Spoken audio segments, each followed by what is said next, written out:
આજે એક એવા કૌભાંડને ઉજાગર કરવું છે કે જેને જાણીને સમગ્ર ગુજરાત ચોંકી ઉઠશે। જે સાચા આદિવાસી છે એ સાચા આદિવાસીનો હક લેવા માટે ક્યાંક ને ક્યાંક આ બોગસ પ્રમાણપત્રનો ઉપયોગ કરવામાં આવી રહ્યો છે। નરેન્દ્ર ભીખન ગરચર જેને બોગસ હસ્તલિખિત આદિવાસી પ્રમાણપત્ર બનાવ્યું અને પોતાના દીકરા પોતાના દીકરીઓને પોતાનો ખોટો સંદર્ભ આપી અને આનો ખોટો લાભ લીધેલો છે। એટલે આ બોગસ પ્રમાણપત્ર જે છે એ બોગસ પ્રમાણપત્ર આ માધ્યમથી અમે સરકારને અપીલ કરીએ છીએ કે આ બોગસ પ્રમાણપત્ર એ રદ કરવામાં આવે।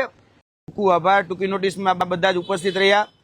ખાસ કરીને આજે એક એવા કૌભાંડને ઉજાગર કરવું છે કે જેને જાણીને સમગ્ર ગુજરાત ચોંકી ઉઠશે। જોવા જઈએ તો આજે જે કૌભાંડ ઉજાગર કરવા જઈ રહ્યા છે તેમાં જે વ્યક્તિ નથી અંબાજીથી ઉમરગામનો કે નથી ગીરબડ્ડો આલેચનો કે નથી એ વ્યક્તિ કે એના પૂર્વજો કે ગીરબડ્ડો આલેચના, પરંતુ આ વ્યક્તિએ ખોટું આદિવાસી સર્ટિફિકેટ ઉપજાવી કાઢેલું અને જાતે બનાવટી ઊભું કરેલું એક સર્ટિફિકેટના આધારે નોકરી મેળવેલી છે અને વર્તમાનમાં જુનાગઢ જિલ્લા રજિસ્ટ્રાર કચેરીની અંદર નોકરી કરી રહ્યા છે એવા નરેન્દ્રભાઈ ભીખનભાઈ ગરચર, જે વ્યક્તિનો પરિવાર અને જોવા જઈએ તો એના બાળકોનું જે સર્ટિફિકેટ કાઢવામાં આવ્યું છે એટલે કે અનુસૂચિત જનજાતિનું જે સર્ટિફિકેટ છે એ સર્ટિફિકેટ ક્યાંક ને ક્યાંક ખોટી રીતે કાઢવામાં આવ્યું હોય એવું બાબત અમારી સામે આવી છે। હકીકતે જોવા જઈએ તો જે 1977ની સાલનું જે એસટી પ્રમાણપત્ર કાઢવામાં આવ્યું છે અને જેમાં સંદર્ભ આપવામાં આવ્યો છે ફોરેસ્ટ વિભાગના દાખલાનો, જોવા જઈએ તો તમારી સામે આ બંને પ્રસ્તુત કરું છું કે આ છે એ અનુસૂચિત જનજાતિનું સર્ટિફિકેટ છે। હવે આનો જે સંદર્ભ આપવામાં આવ્યો છે એ રેન્જ ફોરેસ્ટર જામજોધપુરનો સંદર્ભ આપવામાં આવેલો છે, તેના ઉપરથી આ સર્ટિફિકેટ કાઢવામાં આવ્યું છે। આ સર્ટિફિકેટનો જે આધાર મામલતદાર ભાણવડે જે કાઢ્યું છે એ મામલતદાર ભાણવડ ના જોઈ શકો છો તમે કે એના હસ્તાક્ષર અને આ જે હસ્તાક્ષર છે એ બંને એક જ વ્યક્તિના હસ્તાક્ષર છે। વાત બીજી કે અહીંયા જે સિક્કો મારવામાં આવ્યો છે રેન્જ ફોરેસ્ટર, અમે જ્યારે આ બાબતની ક્રોસ વેરીફાઈ કર્યું ત્યારે રેન્જ ફોરેસ્ટર નામની કોઈ પોસ્ટ આખા વન અને પર્યાવરણ વિભાગની અંદર ઉપલબ્ધ નથી, એટલે આ પોસ્ટનો ખોટો સિક્કો મારવામાં આવ્યો છે। ત્યારબાદ જે સાઇન કરવામાં આવેલી છે એમ કે મીણા એટલે કે રેન્જ ફોરેસ્ટર એમ કે મીણાની સાઇન કરવામાં આવેલી છે, ત્યારે અમે તપાસ કરી કે ભાઈ જામજોધપુરની અંદર આવા કોઈ અધિકારી 1977માં કોઈ ઉપલબ્ધ હતા કે નહીં। આરટીઆઈ દ્વારા અમને જવાબ મળ્યો છે કે રેન્જ ફોરેસ્ટરમાં કે રેન્જ ફોરેસ્ટ ઓફિસરમાં એમ કે મીણા નામના કોઈ અધિકારી એ ઉપલબ્ધ નહોતા, એટલે કે આ જે સાઇન છે એ સાઇન ખોટી કરવામાં આવેલી છે અને જેના આધારે આ દાખલો કાઢવામાં આવ્યો છે એ દાખલો પણ હસ્તલિખિત છે અને જે નિયત ફોર્મેટ હોય એ નિયત ફોર્મેટમાં પણ આ દાખલો કાઢવામાં આવેલ નથી। એક જ વ્યક્તિના હસ્તાક્ષર જે ભાણવડ મામલતદાર અને રેન્જ ફોરેસ્ટ ઓફિસર ના બંનેના એક જ હસ્તાક્ષર એક જ હસ્તલિખિત આ આધારે આ દાખલો કાઢવામાં આવેલો છે। જોવા જઈએ તો આદિજાતિ પ્રમાણપત્ર જે રેન્જ ફોરેસ્ટ ઓફિસરનો જે સંદર્ભ લેવામાં આવ્યો છે સંદર્ભ ખોટો છે અને આવી કોઈ પદ કે પદવી એ ઉપલબ્ધ નથી। એમ કે મીણિયા નામના કોઈ અધિકારી એ ભાણવડની અંદર નોકરી કરતા નથી અને નિયત નમૂના પ્રમાણે એટલે કે જે ફોર્મેટ હોય એ ફોર્મેટ પ્રમાણે આ સર્ટિફિકેટ કાઢેલું નથી, એટલે કે હસ્તલિખિત કાઢેલું છે પરંતુ એ પણ નિયત ફોર્મેટ પ્રમાણે છે નહીં। ત્યારબાદ જોવા જઈએ તો નરેન્દ્ર ભીખન ગરચર ના પૂજ્ય પિતાશ્રીનું નામ છે ભીખનભાઈ પૂજાભાઈ ગરચર, જેનો જન્મ 1936માં માંગરોળ તાલુકાના સીલ ગામમાં થયેલો છે અને આ સીલ ગામ ગીરબડ્ડો કે આલેચથી કરોડો જોવા જઈએ તો સેંકડો કિલોમીટર દૂર આવેલું ગામડું છે અને રેવન્યુ ગામડું છે। 1956માં જ્યારે રાષ્ટ્રપતિનું જાહેરનામું પ્રસિદ્ધ થયું 29 ઓક્ટોબરના રોજ, ત્યારે પણ આ જે વિસ્તાર જે છે એ વિસ્તાર નેસમાં નહોતો, એટલે કે નેસના આ વ્યક્તિનો જે સંદર્ભ આપવામાં આવેલો છે આ વ્યક્તિ એ નેસનો પણ નથી। બીજું કે આ વ્યક્તિ પણ નોકરી કરતો હતો, એટલે કે ભીખનભાઈ પૂજાભાઈ ગરચર એ સરકારી નોકરિયાત હતા। જ્યારે અમે એની સર્વિસ બુક તપાસી ત્યારે એ સર્વિસ બુકની અંદર પણ એ જનરલ કેટેગરી જે છે એ જનરલ કેટેગરી જ લખવામાં આવેલી છે।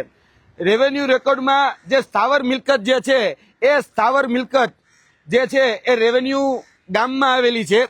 ત્યારબાદ 2006 નરેન્દ્રભાઈ ભીખનભાઈ ગરચરના પોતાના જે દીકરા અને પોતાના જે દીકરી એનું અરજી કરવામાં આવી માંગરોળ મામલતદારને કહેવામાં આવ્યું કે ભાઈ અમારા દીકરાના આદિજાતિના સર્ટિફિકેટ ઇસ્યુ કરવામાં આવે અને સંદર્ભ તરીકે જે આધાર લેવામાં આવ્યો એ આ બોગસ જે નકલી એના પૂજ્ય પિતાશ્રીનું જે આદિજાતિનું પ્રમાણપત્ર હતું તેનો આધાર લેવામાં આવેલો. ત્યારે જોવા જઈએ તો હસ્તલિખિત જે આધાર હતો પ્રમાણપત્ર હતું એનો આધાર લેવામાં આવ્યો. મામલતદારે ખરાઈ કરવા માટે જામજોધપુર મામલતદાર, જામજોધપુર કલેક્ટર, ભાણવડ માટે અલગ અલગ પત્ર વ્યવહારો કર્યા છે. એ તમામ પત્ર વ્યવહારો અમારી પાસે ઉપલબ્ધ છે. આ પત્ર વ્યવહારની અંદર તમે જોઈ શકો છો નાયબ કલેક્ટરે જે પત્ર વ્યવહાર કર્યો તેમાં સ્પષ્ટપણે લખવામાં આવ્યું છે કે વિગતનું રેકોર્ડ મળી આવેલ નથી. અનુસૂચિત જનજાતિના દાખલા રેકોર્ડની ખરાઈ થઈ શકે તેમ નથી. હવે જેની ખરાઈ જ ન થઈ શકે એનો આધાર લઈ એનો સંદર્ભ લઈ અને એના દીકરા દીકરીઓનું ક્યાંક ને ક્યાંક આધાર જે અનુસૂચિત જનજાતિનું પ્રમાણપત્ર એટલે કે એસટી કેટેગરીનું જે પ્રમાણપત્ર છે એ કાઢવામાં આવેલું છે. હવે જે ડોક્યુમેન્ટ જ ઉપલબ્ધ નથી, જેનો આધાર જ ઉપલબ્ધ નથી, એનું ક્યાંક ને ક્યાંક સંદર્ભ લેવામાં આવેલો છે.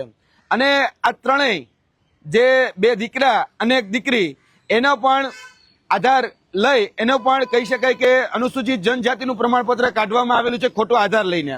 રાજકીય છત્રછાયા અને રાજકીય પીઠબળના જોડે આ જે આધાર કાઢવામાં આવેલું છે 1999માં નરેન્દ્ર ભીખનભાઈ ગરચર જે હતા એની ઉપર 100 કોસ નોટિસ એ આપવામાં આવી હતી કે તમે એસટી કેટેગરીમાં આવો છો એનું પ્રમાણપત્ર રજૂ કરો.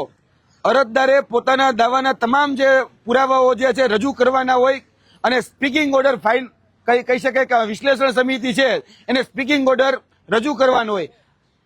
1999 થી લઈ 2026 સુધીમાં આજ દિન સુધી વિશ્લેષણ સમિતિ હોય કે આની બીજી અન્ય સમિતિ હોય એને આજ દિન સુધી સ્પીકિંગ ઓર્ડર જે છે એ પાસ કર્યો નથી. આજ દિન સુધી વિશ્લેષણ સમિતિ આનો કોઈ ખુલાસો કર્યો નથી. અત્યાર સુધી ઘણી બધી અરજીઓ આની પર કરવામાં આવી. 1993નો આ જે બનાવટી પત્ર હતો એ એક અંદર ઘુસાડી દેવામાં આવ્યો. એ પણ ખોટી રીતે ઘુસાડી દેવામાં આવ્યો કારણ કે એનો સંદર્ભ અમે જયારે માંગ્યો કે ભાઈ આની અંદર જે મિનિટ્સ આની અંદર જે વાત કરવામાં આવી છે એના રેકોર્ડ્સ કયા અધિકારીએ કઈ રીતે સાઇન કરી એ બધા જ જયારે રેકોર્ડ માંગ્યા ત્યારે એનો કોઈ જ આધાર પુરાવો આમાં છે નહીં. એટલે અમે કહીએ છીએ કે આ જે દાખલો છે એ સંપૂર્ણ રીતે બનાવટી છે. આ દાખલાનો ઉપયોગ ક્યાંક ને ક્યાંક અત્યારે સરકારી નોકરીઓ મેળવવામાં તેમજ જે સાચા આદિવાસી છે એ સાચા આદિવાસીનો હક લેવા માટે ક્યાંક ને ક્યાંક આ બોગસ પ્રમાણપત્રનો ઉપયોગ કરવામાં આવી રહ્યો છે. આના માધ્યમથી એસટી ને મળતી ગ્રાન્ટ હોય, શિષ્યવૃત્તિ હોય કે બીજા અન્ય જે લાભો છે તાળપત્રીથી લઈને બીજા એ તમામ લાભો આ એસટી કેટેગરીના સર્ટિફિકેટ ઉપર લેવામાં આવેલા છે. એટલે આ બોગસ પ્રમાણપત્ર જે છે એ બોગસ પ્રમાણપત્ર આ માધ્યમથી અમે સરકારને અપીલ કરીએ છીએ કે આ બોગસ પ્રમાણપત્ર એ રદ કરવામાં આવે. આ હેન્ડ રાઇટિંગ એક્સપર્ટ જે લોકો કહી રહ્યા છે કે આ બંને પત્ર જે છે મામલતદાર ભાણવડ અને રેન્જ ફોરેસ્ટ ઓફિસર આ બંને હસ્તલિખિત જે છે એ બંને એક જ વ્યક્તિના છે અને એક જ વ્યક્તિના ક્યારે હોઈ ન શકે કારણ કે બંને અલગ અલગ કચેરીના અલગ અલગ કર્મચારીઓ છે છતાં પણ એક જ વ્યક્તિના છે.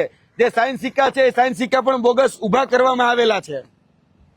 અહીંયા આ તમે જોઈ શકો છો કે આ જે સંદર્ભ લેવામાં આવ્યો ને જે પ્રમાણપત્ર છે એ પ્રમાણપત્ર ક્યાંક ને ક્યાંક ખોટા એ ઉભા કરવામાં આવેલા છે. અને આ છે નરેન્દ્ર ભીખન ગરચર જેને બોગસ હસ્તલિખિત આદિવાસી પ્રમાણપત્ર બનાવ્યું અને પોતાના દીકરા પોતાના દીકરીઓને પોતાનો ખોટો સંદર્ભ આપી અને આનો ખોટો લાભ લીધેલો છે.